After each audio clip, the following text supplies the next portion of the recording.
Steve Martin is an American comedian, actor, writer, producer, and musician. Known for his work in comedy films, television, and recording, he has received many accolades, including 5 Grammy Awards, a Primetime Emmy Award, and an Honorary Academy Award, in addition to nominations for 2 Tony Awards. Born August 14, 1945, age 79 years, Waco, Texas, United States. Spouse and Stringfield, M. 2007, Victoria Tennant, M. 1986 to 1994. Height 1.83 meters. Children 1. Parents Glenn Vernon Martin, Mary Lee Martin. Siblings Melinda Martin. Steve Martin. Net worth $140 million. Early life and education. Stephen Glenn Martin was born on August 14, 1945, in Waco, Texas, the son of Mary Lee, née Stewart, 1913 to 2002, and Glenn Vernon Martin, 1914 to 1997, a real estate salesman and aspiring actor. He has an older sister, Melinda. Martin is of English, Scottish, Welsh, Scots-Irish, German, and French descent and grew up in Inglewood, California, with his sister, and then later in Garden Grove, California, in a Baptist family. Steve was a cheerleader at Garden Grove High School. One of his earliest memories is seeing his father, as an extra serving drinks on stage at the Callboard Theater on Melrose Place in West Hollywood, California. During World War II, in the United Kingdom, his father appeared in a production of Our Town with Raymond Massey. Expressing his affection through gifts like cars and bikes, Steve's father was stern and not emotionally open to his son. He was proud but critical, with Steve later recalling that in his teens his feelings for his father were mostly of hatred. Steve Martin's first job was at Disneyland, selling guidebooks on weekends and full-time during his school summer break. The work lasted for 3 years, 1955 to 1958.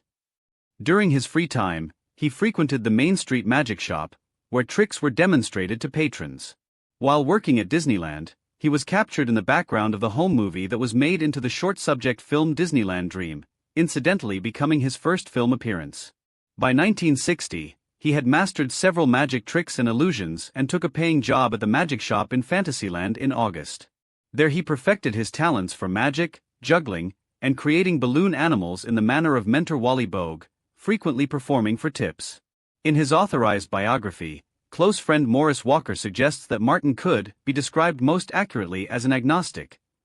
He rarely went to church and was never involved in organized religion of his own volition. In his early 20s, Martin dated Melissa Trumbo, daughter of novelist and screenwriter Dalton Trumbo. After high school, Martin attended Santa Ana College, taking classes in drama and English poetry. In his free time, he teamed up with friend and Garden Grove High School classmate Kathy Westmoreland to participate in comedies and other productions at the Birdcage Theater. He joined a comedy troupe at Knott's Berry Farm. Later, he met budding actress Stormy Shirk, and they developed comedy routines and became romantically involved.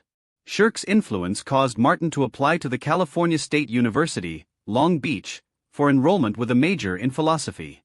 Shirk enrolled at UCLA, about an hour's drive north, and the distance eventually caused them to lead separate lives.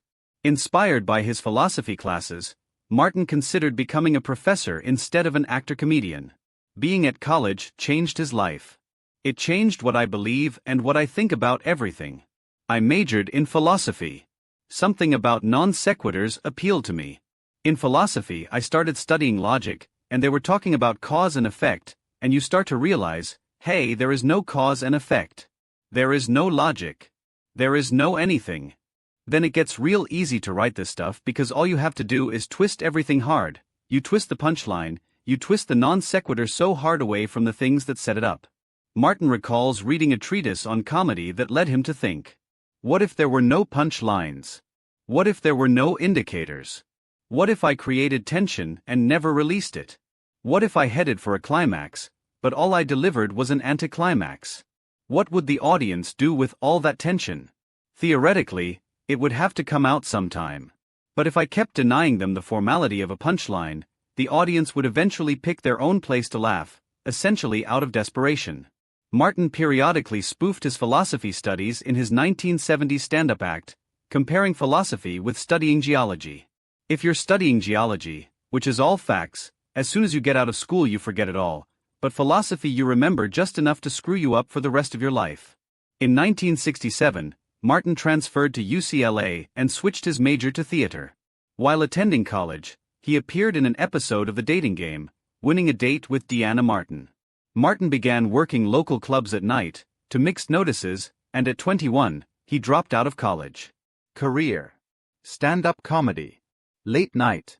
In 1967, his former girlfriend Nina Goldblatt, a dancer on the Smothers Brothers Comedy Hour, helped Martin land a writing job with the show by submitting his work to head writer Mason Williams. Williams initially paid Martin out of his own pocket. Along with the other writers for the show, Martin won an Emmy Award in 1969 at the age of 23. He wrote for the Glenn Campbell Goodtime Hour and the Sonny and Cher Comedy Hour. Martin's first television appearance was on the Smothers Brothers Comedy Hour in 1968. He says, appeared on the Virginia Graham Show, circa 1970. I looked grotesque. I had a hairdo like a helmet, which I blow-dried to a puffy bouffant, for reasons I no longer understand. I wore a frock coat and a silk shirt, and my delivery was mannered, slow and self-aware. I had absolutely no authority. After reviewing the show, I was depressed for a week. During these years his roommates included Gary Mule Deer and Michael Johnson. Gary Mule Deer supplied the first joke Martin submitted to Tommy Smothers for use on the Smothers Brothers Comedy Hour show.